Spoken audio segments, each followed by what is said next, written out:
Hi, it's Dr. Yopp, your favorite grief recovery method specialist, certified by the Grief Recovery Institute. Welcome to this week's episode of Takeaways About Grief. In previous episodes, we've learned of several myths about grief, from time heals wounds to you have to be strong. And as I've stated, these are false and harmful misconceptions that hinder our grief recovery. This week, we'll focus on removing a particular word from our vocabulary regarding grief that greatly stifles our recovery, the other G word. Let's have a quick chat about grief. A very misused word amongst grievers is guilt. Referred to at the Grief Recovery Institute as the G word, we don't present the word guilt to grievers because it is rare that it's actually the correct word to use. In order to understand the misuse of the word guilt when grieving, we have to understand the meaning of the word.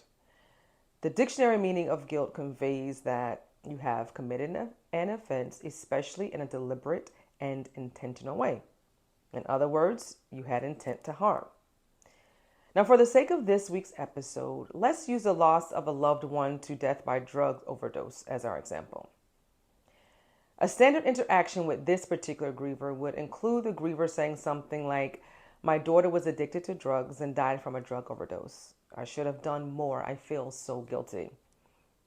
Now, more likely than not, if the griever was asked if they had any intentions to cause harm to their daughter, the answer would be an emphatic no. More accurately, is the griever likely experiencing feelings of devastation, deep sadness and heartache, or even anger caused by the daughter's death? Yes.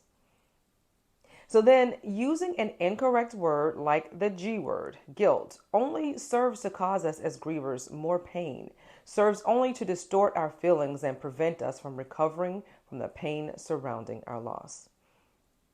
Allow me the opportunity to help you change your vocabulary regarding grief and therefore resolve your grief so that you can move forward and increase your capacity for happiness and the intentional enjoyment of life.